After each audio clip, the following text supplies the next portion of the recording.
one time Ben, it was last year, the year before, said about the data, that he says, if you look at mine and Matt's data, it was in a press conference, he says, it's almost identical. After I won the first title, we still got each other's data, but we really didn't. We kind of went on each other's, we went about it in our own way.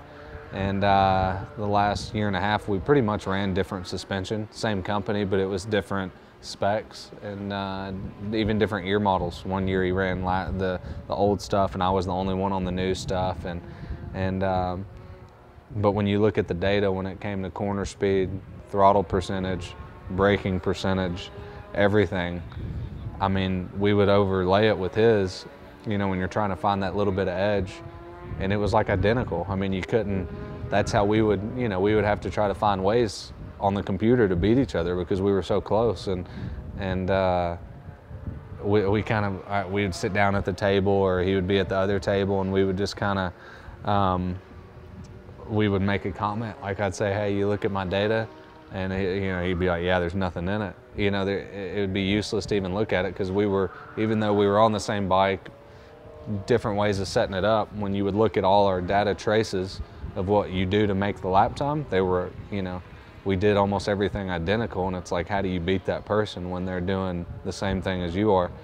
And you'd have to find ways. And this one's a little different from race setup on the ride heights. This one's got the PRD link on it, and I actually think this one may work better. Yeah, maybe. But you're gonna have to make it work. Like, you know what I mean? You have to get on it, get used to it, make it work. Yeah. Yeah, it was funny. I mean, I'd say, did you find anything looking at the data? And he was like, about as much as you did, you know. And then it would come down to who got the start and who was better on tires or what tire they were on and lasted better. And when it came a lot to the actual riding part of it, there wasn't much difference. I mean, it was pretty close. So it was, that was pretty funny, and that went on for a long, you know, pretty much 3 seasons of racing each other. You'd overlay datas, and you know, even when Aaron was on the team and Tommy was on the team, they would look at the same thing and they would just be like, y'all are like identical. And it was pretty funny to look at that stuff, and you'd have to break it down by the turns and never would find anything. You just got to go faster if you want to win. So that was it.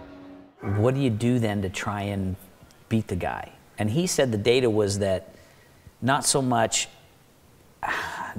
how the bike was set up in that kind of thing, but in terms of your apex speeds and your top speeds and your brake pressures, those kinds of things were all the same. It was very similar, you know. Yeah, out of the data, there's really not that much I could say that was very different. I spent more time at 100% throttle than Ben. My throttle, his throttle uptake was a little earlier than mine, but mine was more aggressive. So there really wasn't a lot of difference in the data. So how do you make up time on people? It's hard. You wait for mistakes. You just keep pushing as hard as you can, as I said before, and hope you break that elastic band. If you don't, then you've got to race on your hands to the end. If you do, then you get to win one easy. We got a good old-fashioned butt whipping. We tried a couple setups. Friday we thought we were good. Saturday was a little worse. Today the bike was better, but we just didn't have it. So we pack it up and go to Atlanta, see if we can return the favor. You know, it was 2 guys doing very similar things on the same motorcycle, and the results sort of showed that.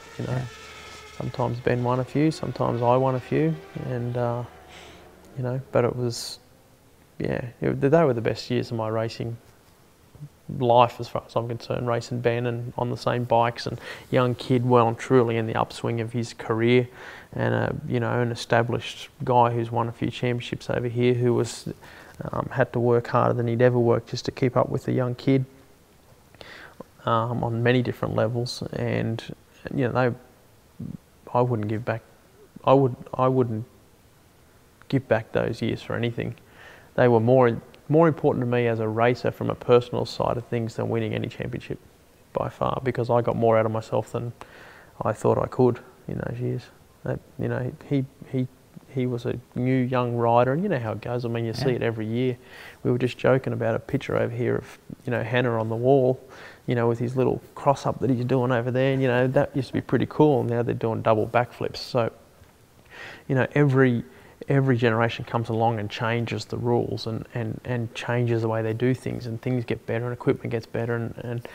And those couple of years of racing Ben hard, even though we didn't get a #1 plate, he got a #1 plate, we won more races, whatever.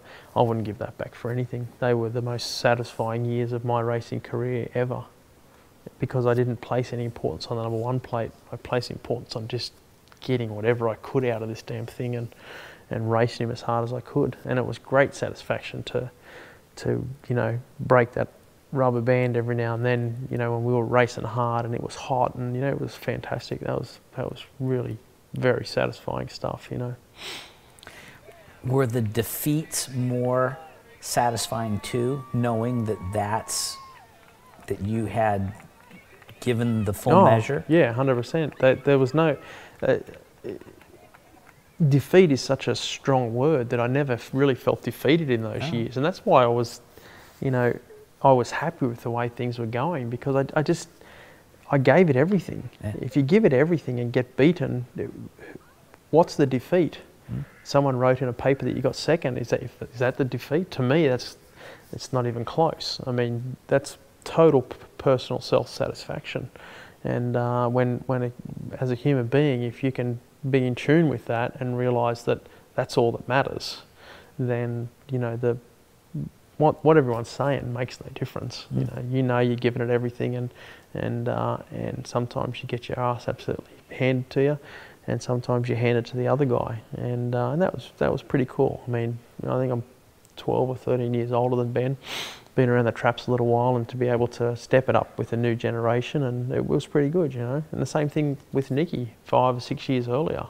You know, he was another new generation that came through, and obviously very good rider, and it was good to be able to step it up and change the way he did things to manage to be able to beat him every now and then, you know.